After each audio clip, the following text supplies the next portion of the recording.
ভেনেজুয়েলায় সপ্তাহব্যাপী শোক ঘোষণা করেছেন দেশটির ভারপ্রাপ্ত প্রেসিডেন্ট ডেলসি রদ্রিগেজ। শহীদদের প্রতি শ্রদ্ধা জানাতে সিদ্ধান্ত নিয়েছেন তিনি। এদিকে ভেনেজুয়েলায় চালানো অভিযানটিকে দুর্দান্ত উল্লেখ করে মার্কিন সেনাদের প্রশংসা করেছেন ডোনাল্ড ট্রাম্প। পাশাপাশি ট্রাম্প জানিয়েছেন ১.৫ বছরের মধ্যে মার্কিন তেল কোম্পানিগুলো ভেনেজুয়েলায় কাজ শুরু করবে। ভেনেজুয়েলা থেকে যুক্তরাষ্ট্র ৩ থেকে ৫ কোটি ব্যারেল তেল নেবে বলেও জানান ট্রাম্প। ওরিসুল ইসলামের প্রতিবেদন। ৩-৪ দিন হলো ভেনেজুয়েলায় সেনা অভিযান চালিয়ে দেশটির প্রেসিডেন্ট নিকোলাস মাদুরোকে তুলে নিয়ে গেছে যুক্তরাষ্ট্র। দেশটির স্থানীয় গণমাধ্যমের তথ্য অনুযায়ী এই অভিযানে ভেনেজুয়েলার ২৩ ও কিউবার ৩২ সেনা নিহত হয়েছেন।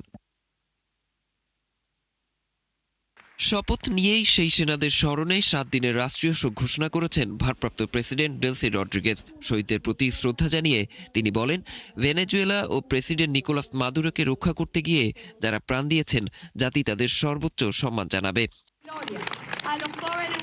এদিকে অভিযানে সেনা নিহত হওয়ার বিষয়টি জানিয়েছেন যুক্তরাষ্ট্রের প্রেসিডেন্ট ডোনাল্ড ট্রাম্পও। মার্কিন প্রতিনিধি পরিষদের রিপাবলিকান সদস্যদের উদ্দেশ্যে দেয়া এক বক্তব্যে তিনি বলেন, এই অভিযানে ভেনেজুয়েলার সেনা নিহত হলেও কোনো মার্কিন সেনা হতাহত হয়নি। এ সময় অভিযানে অংশ নেয়া মার্কিন বাহিনীর প্রশংসা করেন তিনি। অভিযানের সময় ভেনেজুয়েলার পক্ষে অনেক সেনা মারা গেছে। তাদের বেশিরভাগই কিউবান, যারা মাদুরোকে সুরক্ষা দেওয়ার চেষ্টা করছিল। আমাদের সেনারা হেলিকপ্টার থেকে ঝাঁপ দিয়েছে, তবুও একজন মার্কিন সেনাও নিহত হয়নি। এটি ছিল একটি দুর্দান্ত অভিযান। ট্রাম্প জানিয়েছেন, আগামী ১.৫ বছরের মধ্যে মার্কিন তেল কোম্পানিগুলো ভেনেজুয়েলায় কাজ শুরু করতে পারে।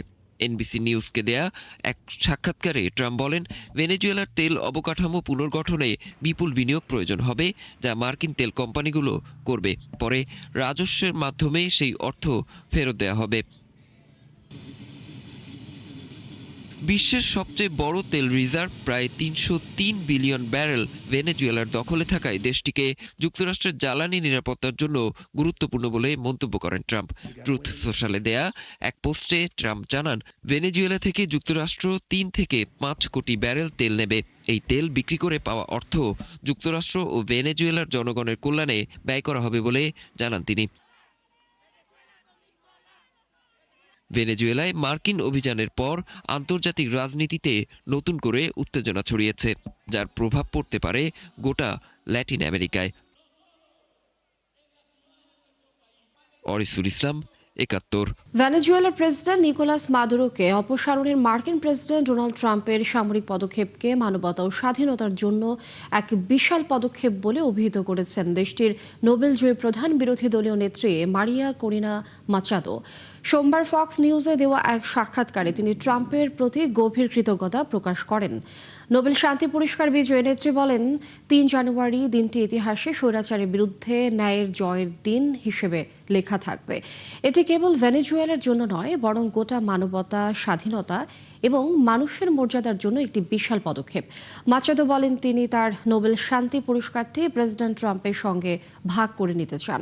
ট্রাম্পের প্রশংসা করে তিনি আরও বলেন, ভেনেজুয়েলার মানুষ আজ স্বাধীনতার অনেক কাছে। ভেনেজুয়েলায় প্রেসিডেন্ট মাদুরোর পর অন্তর্বর্তীকালীন প্রেসিডেন্ট হিসেবে দায়িত্ব নেওয়া ডেলসি রদ্রিগেজ সম্পর্কে কড়া সমালোচনা করেছেন মাচাদো। নিকোলাস মাদুরোর মতোই ট্রাম্পকে প্রকাশ্যে চ্যালেঞ্জ ছুড়ে দিয়েছেন কলম্বিয়ার প্রেসিডেন্ট গুস্তাভো পেত্রো। ভেনেজুয়েলায় অভিযান ও মাদুরোকে আটকের তীব্র নিন্দা জানান তিনি। ট্রাম্পকে চ্যালেঞ্জ করে পেত্রো বলেন, তিনি ট্রাম্পের জন্য অপেক্ষা করছেন, ট্রাম্প যেন পেত্রোকে ধরতে যান। বলেন, যুক্তরাষ্ট্র যদি বোমা হামলা চালায় তাহলে কৃষকরা পাহাড়ে হাজার হাজার গেরিলায় পরিণত হবেন। আর দেশের বড় একটি অংশ যাকে ভালোবাসে ও সম্মান করে সে প্রেসিডেন্টকে যদি তারা আটক করে তাহলে তারা জনগণকে বাঘে পরিণত করবে। পেত্রো বলেন, তিনি শপথ করেছিলেন আর কখনো অস্ত্র ধরবেন না, কিন্তু মাতৃভূমির জন্য তিনি আবারও অস্ত্র তুলে নিতে প্রস্তুত বলেও মন্তব্য করেন গুস্তাভো পেত্রো। ভেনেজুয়েলার মতো পদক্ষেপ মেক্সিকো সহ্য করবে না, এমন হুঁশিয়ারি দিয়েছেন দেশটির প্রেসিডেন্ট ক্লডিয়া শিনবাউম। মেক্সিকোতে মার্কিন সামরিক পদক্ষেপের সম্ভাবনার ইঙ্গিত দিয়েছিলেন ট্রাম্প। তিনি বলেন, মাদক কার্টেলগুলো মেক্সিকো চালাচ্ছে। এরপর মেক্সিকোর প্রেসিডেন্ট ক্লডিয়া শিনবাউম বলেন, অন্য দেশের অভ্যন্তরীণ বিষয়ে হস্তক্ষেপ প্রত্যাখ্যান করে মেক্সিকো। লাতিন আমেরিকার ইতিহাস বলে হস্তক্ষেপ কখনো গণতন্ত্র আনেনি, কল্যাণ সৃষ্টি করেনি কিংবা দীর্ঘস্থায়ী স্থিতিশীলতাও দেয়নি। তবে নিরাপত্তা বিশ্লেষকরা বলছেন ভেনেজুয়েলায় হামলার পর মেক্সিকো সিটি সম্ভবত ওয়াশিংটনের সাথে বন্ধুত্ব বাড়াবে। দ্বিপাক্ষিক নিরাপত্তা সহযোগিতা জোরদার হলে যুক্তরাষ্ট্রের আগ্রাসন ঠেকানো যাবে বলে ধারণা করছেন মেক্সিকান কর্মকর্তা ও নিরাপত্তা বিশ্লেষকরা। এবার ডোনাল্ড ট্রাম্পের নজর পড়েছে ডেনমার্কের স্বায়ত্তশাসিত অঞ্চল গ্রিনল্যান্ডের দিকে। আর ট্রাম্পের হুমকির পর গ্রিনল্যান্ডের পাশে দাঁড়িয়েছেন ইউরোপীয় নেতারা। সম্প্রতি ট্রাম্প এয়ারফোর্স ওয়ানে সাংবাদিকদের বলেন তাদের গ্রিনল্যান্ড দরকার, এখন এটি অত্যন্ত কৌশলগত। চারদিকে রুশ ও চীনা জাহাজ রয়েছে, জাতীয় নিরাপত্তার দিক থেকে তাদের গ্রিনল্যান্ড প্রয়োজন, আর ডেনমার্ক তা সামাল দিতে পারবে না। এর একদিন পর হোয়াইট হাউসে deputy chief of staff Stephen Miller জানান গ্রিনল্যান্ড যুক্তরাষ্ট্রের অংশ হওয়া উচিত। ভেনেজুয়েলায় সামরিক অভিযান চালানোর পর ট্রাম্পের এই ধরনের বক্তব্য ইউরোপীয় মিত্রদের মধ্যে গভীর উদ্বেগ তৈরি করেছে। মঙ্গলবার এক যৌথ বিবৃতিতে ইউরোপীয় নেতারা সাফ জানিয়ে দিয়েছেন গ্রিনল্যান্ড কেবল সেখানের জনগণের। গ্রিনল্যান্ডের প্রধানমন্ত্রী জেনস ফ্রেডরিক নিলসেন ইউরোপীয় নেতাদের সংহতিকে স্বাগত জানিয়েছেন। ইউরোপ জুড়ে তীব্র তুষারপাতে 6 জনের মৃত্যু হয়েছে। তাদের মধ্যে ফ্রান্সে সড়ক দুর্ঘটনায় মারা গেছে 5 জন। বসনিয়ার রাজধানী সারাজিভোতে মারা গেছেন এক নারী। বসনিয়ায় 16 ইঞ্চি পুরো বরফের স্তর জমেছে। ফ্রান্সে নিহতদের মধ্যে 3 জনের মৃত্যু হয়েছে দক্ষিণ পশ্চিমাঞ্চলীয় ল্যান্ডস শহরে, আর 2 জন মারা গেছে রাজধানী প্যারিসে। তুষারপাতের কারণে অনেক দেশেই যান চলাচল বন্ধ, বাতিল হয়েছে কয়েকশো ফ্লাইট। প্যারিস ও আমস্টারডামে আটকা পড়েছেন বহু যাত্রী। এই অবস্থা আরও কিছুদিন চলবে বলে পূর্বাভাস দিয়েছে আবহাওয়া অফিস। ফ্রান্সের 38টি রাজ্যে কমলা সতর্কতা জারি করা হয়েছে, বাতিল করা হয়েছে ট্রেন চলাচল। আমস্টারডাম বিমানবন্দরে 400-র বেশি ফ্লাইট বাতিল করা হয়েছে। বলকান অঞ্চলেও ভারী তুষারপাত হয়েছে। শুভ্র ক্যানভাসে মাথা উঁচিয়ে দাঁড়িয়ে আছে প্যারিসের বিখ্যাত আইফেল টাওয়ার। যতদূর চোখ যায় শুধু বরফ আর বরফ, যা দেখতে দূর দূরান্ত থেকে ভিড় করছেন পর্যটকরা। বৈরী এই আবহাওয়ার মধ্যেও উৎসবে মেতেছেন কেউ কেউ। তবে নয়নাভিরাম এই দৃশ্যের বিপরীতে আছে জনজীবনের চরম ভোগান্তির গল্প। এই বিষয়ে আরও জানাচ্ছেন চৈতু সরোয়ার। উত্তর পশ্চিম ইউরোপে তীব্র শীতের প্রভাবে ফ্রান্সের রাজধানী প্যারিসে শুরু হয়েছে ব্যাপক তুষারপাত। মঙ্গলবার শহরের বিভিন্ন এলাকা ঢেকে যায় সাদা বরফে। আইফেল টাওয়ার ও ঐতিহ্যবাহী হসমানিয়ান স্থাপনার গায়ে জমে বরফের আস্তরণ। ট্রোকাদেরো চত্বরে তুষারের ওপর হাঁটতে দেখা যায় পর্যটকদের। অনেকেই ছিলেন ছবি তুলতে ব্যস্ত। তবে এই সৌন্দর্যের আড়ালে রয়েছে ভোগান্তি। ফ্রান্সের প্রধান শহরগুলোর মহাসড়কে বরফ জমে থাকায় ব্যাহত হচ্ছে যান চলাচল। প্যারিস ও আশেপাশের এলাকায় সৃষ্টি হয়েছে দীর্ঘ যানজট। একই অবস্থা রেলপথেও। আর তীব্র তুষারপাতের কারণে ফ্লাইটের সংখ্যা 15% কমিয়ে এনেছে ফরাসি বিমান কর্তৃপক্ষ। দেশটির আবহাওয়া বিভাগ শীত ও বরফাচ্ছন্ন পরিস্থিতির কারণে হলুদ সতর্কতা জারি করেছে। শীতের এই তীব্রতা আরও কয়েকদিন চলতে পারে বলে পূর্বাভাস দিয়েছে আবহাওয়া অফিস। চৈতি সরোয়ার, 71। ভারতে বাড়ছে শীতের তীব্রতা। প্রচণ্ড শীতে বিপর্যস্ত ভারতের রাজধানী দিল্লি সহ উত্তরপ্রদেশ ও পশ্চিমবঙ্গ রাজ্যের মানুষ। ভারতের পশ্চিমবঙ্গের রাজধানী কলকাতায় মঙ্গলবার সর্বনিম্ন তাপমাত্রা নেমে হয়েছে 10.2 ডিগ্রি সেলসিয়াস। জানুয়ারি মাসে এটি কলকাতায় শীতের সর্বকালীন রেকর্ড বলে কলকাতার আলিপুর আবহাওয়া দপ্তর সূত্রে জানা গেছে। পশ্চিমবঙ্গের কোনো কোনো স্থানে তাপমাত্রা 7 ডিগ্রি সেলসিয়াসে নেমে আসে। পশ্চিমবঙ্গের পাহাড়ি জনপদ দার্জিলিংয়ের সর্বনিম্ন তাপমাত্রা ছিল 1.3 ডিগ্রি সেলসিয়াস। দার্জিলিং, কালিম্পং, আলিপুর দুয়ার, জলপাইগুড়ি, পুরুলিয়া, বাঁকুড়া, মুর্শিদাবাদ ও পশ্চিম বর্ধমান জেলায় জারি করা হয়েছে শৈত্যপ্রবাহের আগাম সতর্কতা। দিল্লির আবহাওয়া দপ্তরও সতর্কতা জারি করে বলেছে দিল্লি, পাঞ্জাব, হরিয়ানা, চণ্ডীগড় ও রাজস্থানে শৈত্যপ্রবাহ বইবে। বিহার, ঝাড়খণ্ড, মধ্যপ্রদেশ, উত্তরপ্রদেশ ও উত্তরাখণ্ডে তীব্র ঠান্ডার আভাস দেওয়া হয়েছে। পাশাপাশি উড়িষ্যা, দিল্লি ও মধ্যপ্রদেশে ঘন কুয়াশা থাকার আভাস দিয়েছে। বরফে গড়া বিশাল দুর্গ, রঙিন আলো আর আতশবাজিতে রূপকথার শহর হারবিন। চীনের হারবিনে তীব্র শীত উপেক্ষা করে জমে উঠেছে আইস অ্যান্ড স্নো ওয়ার্ল্ড। বরফের রাজ্যে ভিড় জমাচ্ছেন দেশ বিদেশের পর্যটকরা। আরও জানাচ্ছেন চৈতি সরোয়ার। চীনের উত্তর পূর্বাঞ্চলীয় শহর হারবিনে জমকালো আয়োজনের মধ্য দিয়ে আনুষ্ঠানিকভাবে উদ্বোধন করা হয়েছে Harbin ice and snow world.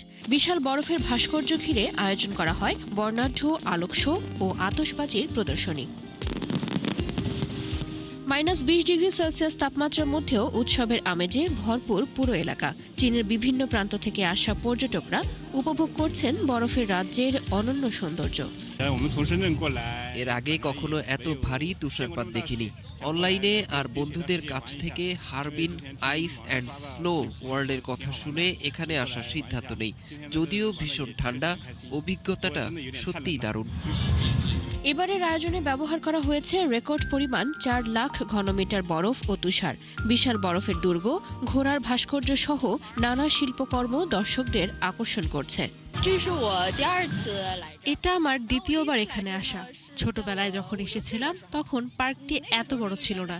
এবার সবচেয়ে ভালো লেগেছে এখানে বিশ্রাম নেয়ার জন্য উষ্ণ বিশ্রাম কক্ষ রয়েছে। স্বেচ্ছাসেবক ও নিরাপত্তা কর্মীদের সেবাও অসাধারণ। আগের তুলনায় পার্কটি এখন কয়েক গুণ বড়। রাষ্ট্রীয় গণমাধ্যম জানায় আইস অ্যান্ড স্নো ওয়ার্ল্ড হারবিনের পর্যটন শিল্পে বড় ভূমিকা রাখছে। গত বছর শহরটিতে রেকর্ড 9,36,00,000 পর্যটকের আগমন ঘটে, যা থেকে আয় হয় প্রায় 137 বিলিয়ন ইউয়ান। আবহাওয়া অনুকূলে থাকলে ফেব্রুয়ারির মাঝামাঝি পর্যন্ত চলবে এই বরফ উৎসব। চৈতি সরওয়ার, 71।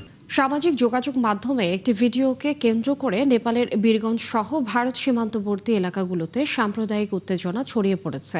পরিস্থিতি নিয়ন্ত্রণে পারসা জেলা প্রশাসন বীরগঞ্জ শহরে কারফিউ জারি করেছে। এই পরিস্থিতিতে ভারতের বিহারের কাছে সব সীমান্ত পথ বন্ধ বা সিল করে দিয়েছে ভারতীয় সীমান্তরক্ষী বাহিনী। উত্তেজনা শুরু হয় নেপালের ধনুষা জেলার কমলা পৌরসভায়।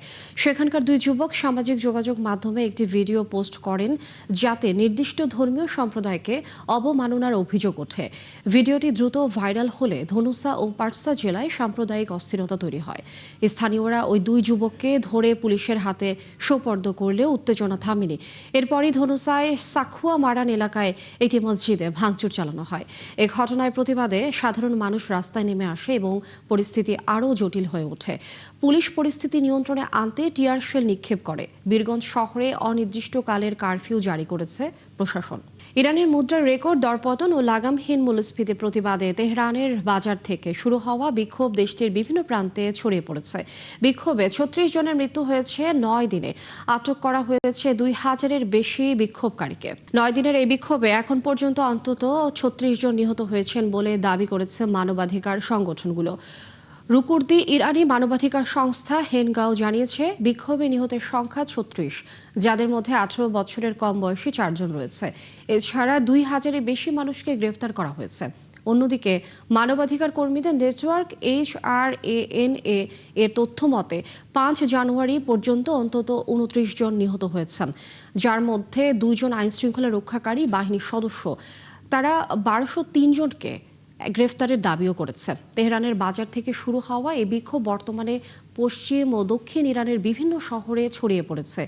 যদিও 2022-23 সালে মাহসা আমিনের মৃত্যুকে কেন্দ্র করে গড়ে ওঠা আন্দোলনের তুলনায় এবারের বিক্ষোভের মাত্রা ছোট, তবে এর গতি প্রকৃতি ভিন্ন। দর্শক, এই ছিল এখনকার আয়োজনে। বিশ্বের আরও নতুন কিছু খবর ও বিশ্লেষণ নিয়ে দুপুর 1টায় আবারও হাজির হবে বিশ্বযোগ। চোখ রাখুন 71-এর ফেসবুক পেজে এবং সাবস্ক্রাইব করুন 71-এর ইউটিউব চ্যানেল। থাকুন 71-এর সাথে।